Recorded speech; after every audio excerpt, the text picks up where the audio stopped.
کہاں پہ معاف کیا جائے اور کہاں پہ معاف نہ کیا جائے. اسلام کا حکم ہے غیبت کرنا حرام ہے، لیکن کئی جگہوں پہ غیبت کرنا ثواب ہے. غیبت کرنا اسلام میں کیا ہے؟ حرام ہے. یہاں تک بتا دیا کہ بعض اوقات معصومین جو مثالیں دیتے ہیں وہ مثالیں جسمی مثالیں ہوتی ہیں تاکہ انسان کو کسی فعل کے برے ہونے کا احساس ہو جائے. لیکن ایک جگہ پہ غیبت ثواب ہے. کس جگہ پہ؟ ایک بندہ ہے، اس کی بیٹی کے لیے ایک رشتہ آیا ہے کسی جوان کا. اب آپ اپنے دوست سے اس کے محلے میں چلے گئے، بھائی فلاں رشتہ آیا ہے، آپ جانتے ہو فلاں بندے کو؟ کہ میں جانتا ہوں. وہ لڑکا کیسا ہے؟ اب یہاں پہ بندہ بولے غیبت کرنا کیا ہے؟ حرام ہے. بولے نہیں میں تو حسن ظن رکھوں گا، بڑا نیک بچہ ہے، بڑا نمازی بچہ ہے، کل پتا چلے وہ نہ نمازی تھا نہ نیک تھا. ایک آدمی بزنس کرنا چاہتا ہے، اگلے بندے کو پارٹنر بنانا چاہتا ہے، وہ آپ کے محلے میں رہتا ہے. اب یہ آپ کے آ کے پوچھتا ہے کہ فلاں بندہ کیسا ہے، امین ہے کہ نہیں، مال میں خیانت تو نہیں کرتا، صادق الوعد ہے کہ نہیں. اب یہاں پہ بندہ کہے کہ غیبت کرنا کیا ہے؟ حرام ہے. نہیں، یہاں بتانا تیرے اوپر لازم ہے تاکہ اس کے مال کو نقصان نہ ہو، تاکہ اس کی بچی کی زندگی بچ جائے. تیسرا کہاں پر؟ اگر کوئی مظلوم تیرے پاس آئے، بیٹا مار دیا کسی نے، بیٹی کی ساتھ زیادتی کی کسی نے، بیٹے کے ساتھ زیادتی کی کسی نے، اگر یہ مظلوم اپنا درد سنائے تو اس کو یہ نہ کہا کرو کہ غیبت نہ کرو. فرماتے اب اس کے دل کے درد کو سننا بھی کیا ہے؟ ثواب ہے، کیونکہ مظلوم کی آہ سننا ثواب ہو جاتا ہے. تو حکم اسلام کہ معاف کرو، یعفو یصفحوا حتی یغفر اللہ لکم، معاف کرو، بخشو، واللہ یحب المحسنین، خدا احسان کرنے والوں سے محبت کرتا ہے. ملتا ہے امام زین العابدین علیہ الصلوۃ والسلام مولا وضو کر رہے تھے اور کسی نے اوپر سے امام کے لیے، کوئی غلام تھا مولا کے لیے پانی لا رہا تھا. اب لاتے لاتے اس کے ہاتھ سے وہ چیز چھوٹ گئی اور جیسے چھوٹی امام کے سر مبارک پہ آ کے وہ چیز لگی. اب مولا کے سر سے خون جاری ہوا.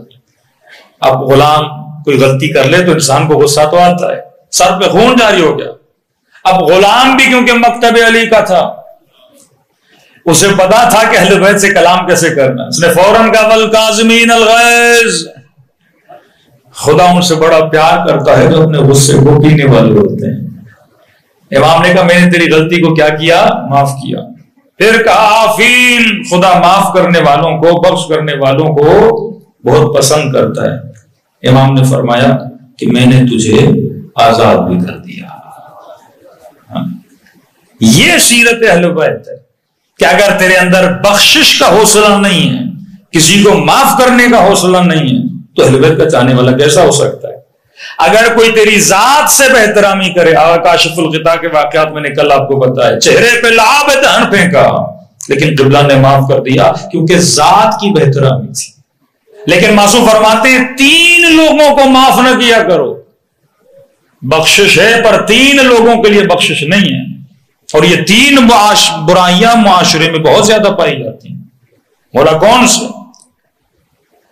فرمایا العفو للمقر لا للمصر. 2 لفظ یاد رکھیے، بخشش مقر کے لیے ہے، مصر کے لیے نہیں ہے. مقر کون؟ بندہ غلطی کرے آ کے معافی مانگے، اللہ کہتے معاف کرو. فتح مکہ کے بعد بیویوں نے معافی مانگی، اولاد نے معافی مانگی، رسول نے کہا اے حبیب ان کو کہو کہ بخش دیں. جنگ کربلا میں امام حسین نے اس کے پاؤں کاٹ دیے، مولا کو کہنے لگا مولا مجھے نہیں پتا تھا آپ اتنے طاقتور ہیں. حسین نے کہا واپس چلا جا، میں نے تجھے معاف کیا. معافی مانگے تو بخشو، کیونکہ مقر ہے. اقرار گناہ کرے، آپ کو آ کر بولے کہ مجھ سے خطا ہوئی، میں نے آپ کے پیسے کھائے، میں نے آپ کے ساتھ زیادتی کی، میں نے آپ کو گالی دی، میں نے آپ کی توہین کی، میں نے آپ کی غیبت کی، بندے خدا معافی مانگنے آیا ہوں. تو چھٹے ماں فرماتے معاف کرو. اگر معاف نہیں کرتے تو ہمارے شیعہ نہیں ہوں. لیکن لا للمصر، ایک بندہ غلطی بھی کر رہا ہے پر غلطی کا اسے احساس بھی نہیں ہے، آپ کو گالی بھی دے، آپ کی توہین بھی کرے اور بولے جو کرنا ہے کرو، میں تو کرتا رہوں گا. ایسے بندے کے لیے معافی نہیں ہے. معافی اس بندے کے لیے ہے جو معافی مانگے، معافی اس بندے کے لیے نہیں ہے جو اپنے گناہ پہ کیا کرے، اصرار کرے۔ جنگ بدر میں ایک شخص رسول خدا کے مقابلے میں آیا، رسول کے ساتھ جنگ لڑی، اور جیسے جنگ ختم ہوئی اس کے بعد آیا، پاؤں پکڑ لیے، اے حبیب خدا، اے رسول خدا، غلطی ہو گئی، اب آپ کے ساتھ نہیں لڑوں گا، اب دشمن اسلام نہیں بنوں گا، بس آپ مجھے معاف کر دیں، میری جان کو بخش دیں۔ نبی نے کہا ٹھیک ہے، اگر تو معافی مانگ رہا ہے معاف کر رہا ہوں، لیکن یاد رکھنا پھر غلطی نہیں کرنا۔ پھر جنگ احد ہوئی، معاف کیا، پھر جنگ احد میں آیا، پھر رسول خدا کے مقابلے میں آ کے کھڑا ہو گیا۔ اب جب اسلام کے سپاہیوں نے اسے پکڑا اور رسول کے پاس لے کر آئے، پھر سے وہی ڈرامے بازی شروع کر دی گئی۔ اے رسول خدا غلطی ہو گئی، تو رحمت للعالمین ہے، مجھے معاف کر دے۔ نبی نے کہا نہیں، تجھے منع کیا تھا مصر نہ بننا، گناہ ایک بار اللہ بھی معاف کرتا ہے، اگر تو بار بار اس خطا کو کرے گا اور پھر بار بار آ کے تو ڈرامے بازیاں کرے گا کہ میں پھر گناہ نہیں کروں گا، نبی نے کہا اسے سزا دو، کیونکہ یہ کیا ہے، مصر ہے۔ خدا اصرار کو پسند نہیں کرتا، یہ عربی اصرار ہے، اردو والا نہیں ہے۔ امام رضا علیہ الصلوۃ والسلام فرماتے ہیں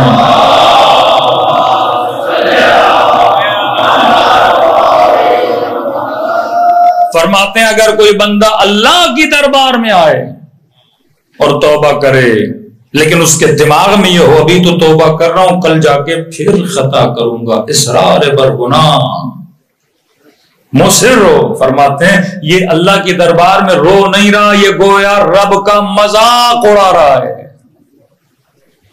اور اللہ ایسے بندوں کو اور کڑی سزا دیتا ہے۔ تو مصر کے لیے معافی نہیں ہے، مکر کے لیے معافی ہے۔ قیامت کے دن آواز آئے گی نا، کہاں ہیں توبہ کرنے والے، کہاں ہیں رب کے دربار میں رونے والے۔ توبہ بھی دو طرح کی، قابل قبول توبہ توبۃ النصوح ہے، اور مقر تھا، مصر نہیں تھا۔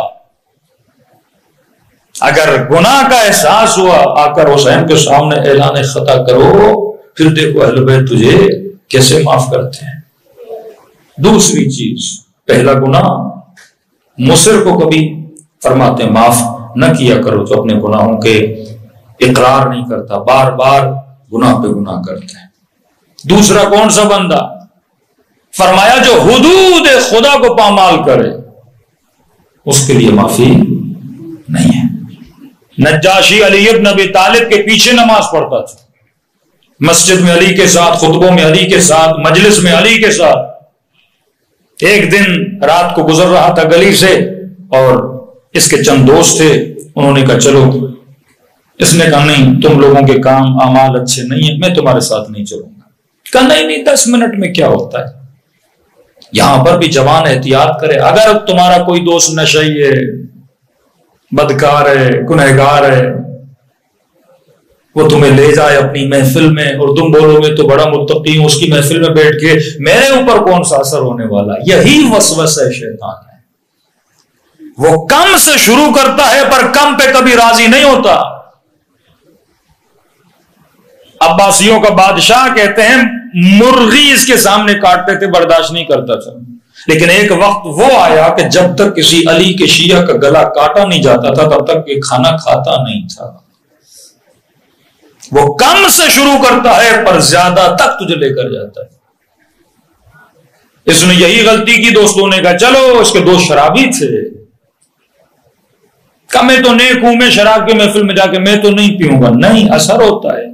پتھر کتنا سخت ہے، پانی کتنا نرم ہے، لیکن قطرہ قطرہ قطرہ بہ بہ کر اس پتھر کے اندر بھی وہ پانی کیا ڈال دیتا ہے، درار ڈال دیتا ہے۔ آہستہ آہستہ تجھے بے ادب بناتا ہے، آہستہ آہستہ تجھے نافرمان بناتا ہے، آہستہ آہستہ تجھے مشرک بناتا ہے، آہستہ آہستہ تجھے فاسق بناتا ہے۔ ایک ہی دن میں آ کے تو نہیں کرے گا نا۔ شمر ایک دن کی کہانی نہیں ہے، یزید ایک دن کی کہانی نہیں ہے، ان کی پوری لمبی ہسٹری ہے جس میں کھانے کا اثر ہے، تربیت کا اثر ہے، نطفے کا اثر ہے، ہر شے کا اثر ہے۔ تمہاری یہ سارے اسباب عالم جب مل جاتے ہیں پھر انسان کچھ کرتا ہے۔ ایک دن میں کوئی برا نہیں بنتا، آہستہ آہستہ یہ بھی دوستوں کے ساتھ چلا گیا.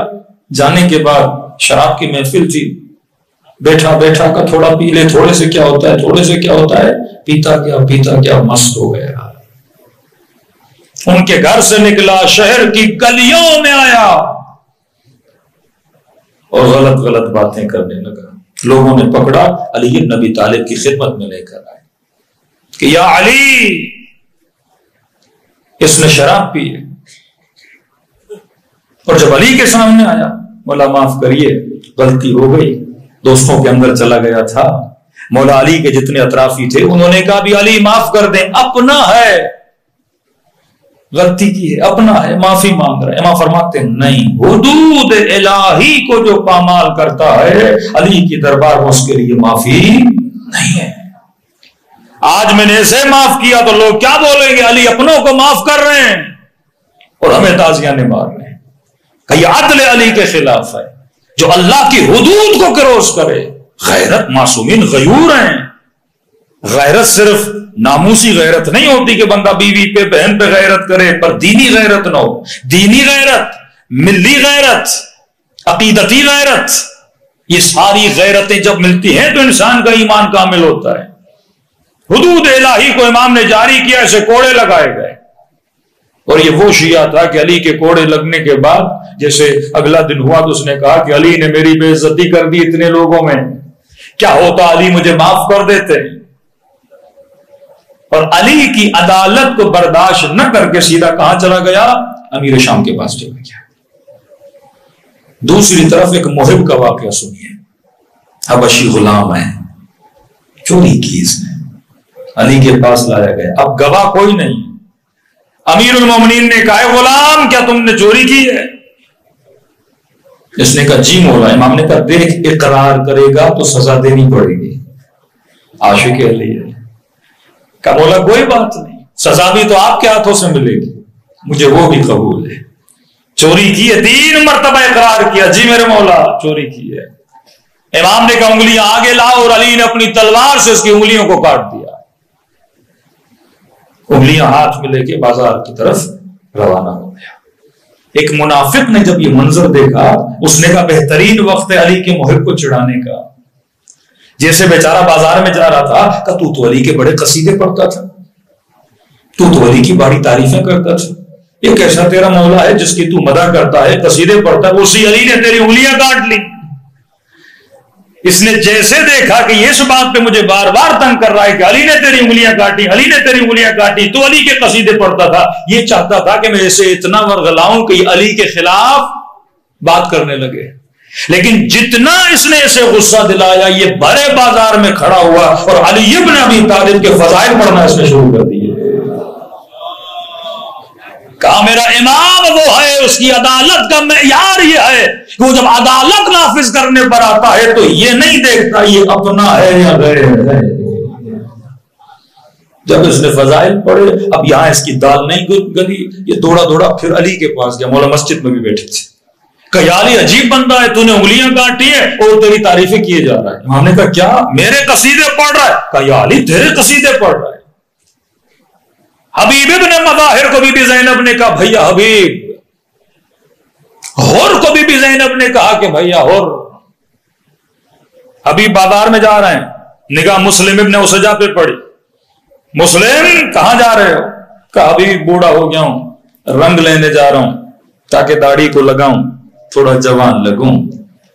حبیب نے کہا کہ مسلم ایسی جگہ پہ لے جاؤں جہاں پہ اپنی داڑھی کو خون کا رنگ کرے, نہ مٹنے والا رنگ جو تجھے ہمیشہ جوان کرتے. مسلم کا ہاتھ پکڑا, کہاں لے گئے؟ کربلا لے گئے. یزید ابن سمیت بصرے کا رہنے والا, 2 بیٹے عبداللہ عبید اللہ, نام یزید ہے, کام علی والے ہیں. سیرت علی, اصل علی ابن ابی طالب. کربلا میں 3 سے 4 یزید نامی ہیں جو شہید ہوئے ہیں. 2 بیٹے بھی لیے, خود بھی کیا, 7 لوگ اس نے جمع کیے اور امام حسین کی مدد کے لیے کربلا پہنچا. اور جب مولا کے پاس آئے توبہ کر کے تو امام حسین نے کہا بھیا اور. سیدہ زینب نے کہا بھیا اور, اب سن اس غلام کا واقعہ. جب اس نے قصیدہ پڑھنا شروع کیا نا، کٹی ہوئی انگلیاں ہاتھ پہ رکھ کے، امام علی نے حسن کو کہا کہ بیٹا حسن، ہاتھی عمک الاسود، حسن اپنے چچا کو لے کر آ، جس کی انگلیاں علی نے کاٹی ہیں۔ جب یہ کردار امیر الگناہ کیا تھا نا، مقر تھا، سزا ملی، پھر بھی علی کے دامن کو نجاشی کی طرح نہیں چھوڑا۔ امام نے کہا ہاتھی عمک الاسود، اپنے چچا کو لے کر آ۔ اب یہ بیچ بازار میں رو رہا ہے، لوگ اس کا مذاق اڑا رہے ہیں کہ علی نے انگلیاں کاٹی ہیں، عجیب بن رہا ہے، پھر بھی علی کی فضیلت پڑھ رہا ہے۔ امام حسن گئے، بڑے پیار سے اس کو مسجد میں لے کر آئے۔ امام نے فرمایا بھائی حق، میں کیا سن رہا ہوں، میں نے تیری انگلیاں کاٹی، پھر بھی تو علی کے فضائل پڑھ رہا ہے، ایسا کیا ہے؟ کہنے لگا مولا واللہ قد خالط حبک لحمی و دمی، خدا کی قسم اگر جسم کے ٹکڑے ٹکڑے بھی کر دو پھر بھی فضائل پڑھوں گا، کیونکہ تیری محبت میرے خون میں اور گوشت میں ملی ہوئی ہے۔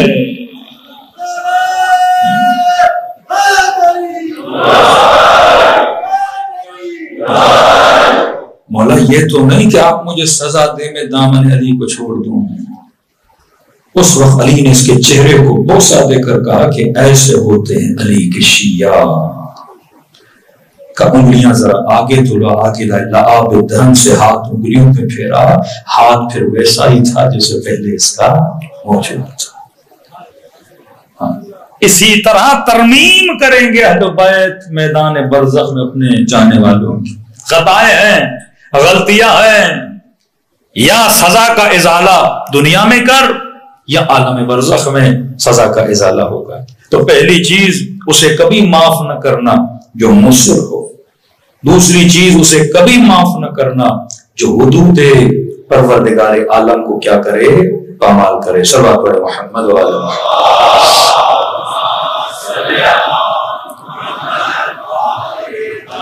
پہلی نشانی اگر کوئی مصر ہو اسے معاف نہ کرو، وہن مذہب کرے، توہین مذہب کرے۔ ہمارے یہاں معافی نہیں ہے توہین مذہب کی، توہین مکتب کی، فساد پھیلانے والوں کی۔ تیسری چیز فرماتے لا ينبغي للمؤمن، مومن کبھی بھی اپنے نفس کی توہین کو معاف نہ کرے۔ ایک بندہ بار بار آپ کی توہین کرے چار لوگوں کے سامنے، معافی نہیں مانگ رہا، توہین کر رہا ہے، توہین کر رہا ہے، توہین کر رہا ہے، فرمایا نہیں، یہ قابل معافی نہیں ہے۔ حدیث معصوم ہے، فرماتے مومن کبھی بھی ایک سوراخ سے دو بار ڈسا نہیں جاتا۔ بندہ خدا ہے، ہاں بھائی تم فلاں بندے کے ساتھ کیوں گھوم رہا ہے، اس نے تو آپ کی توہین کی تھی، یہ تو آپ کا مال کھا گیا، یہ تو چار لوگوں میں آپ کو بدنام کر رہا تھا، پھر بھی اسی کو ساتھ لے کے گھوم رہے۔ بولے نہیں نہیں، معاف کرنا ثواب ہے۔ بندے خدا یہاں معاف نہیں کرنا، جو آپ کی توہین کرے، جو آپ کو بدنام کرے۔ امام جعفر صادق علیہ السلام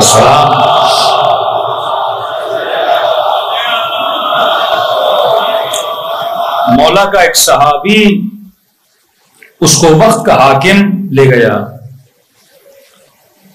اور پکڑ کے جیل میں ڈال دیا۔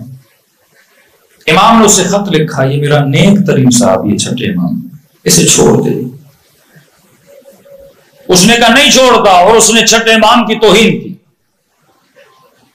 امام نے کہا دیکھ اگر نہیں چھوڑے گا میں فرزند رسول ہوں، تجھے بد دعا دوں گا، تو توہین کر رہا ہے۔ کہنے لگا فرزند رسول ہیں تو ہیں، آپ ایسے بول رہے ہیں جیسے آپ کی بد دعا مجھے لگ جائے گی۔ امام خاموش رہے۔ اگلے دن امام کو پتا چلا اس نئی نے اس کو پھانسی دے دی، مار دیا مولا کے صحابی کو۔ یہ مولا کا صحابی کہتا ہے امام فوراً سجدے میں چلے گئے اور جا کر کہنے لگے العجل العجل العجل، خدایا جلدی اسے سزا دے، جلدی اسے سزا دے، جلدی اسے سزا دے۔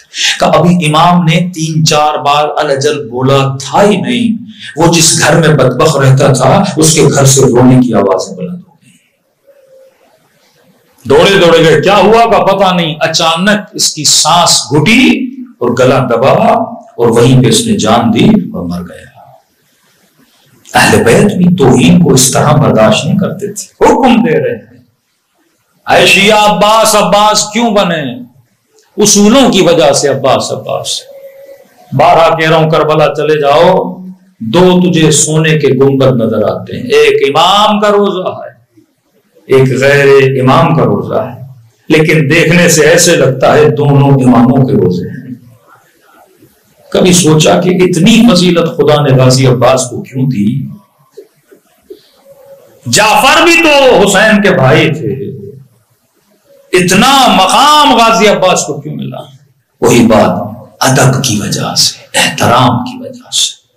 بے ادب لوگ کبھی ترقی نہیں کرتے۔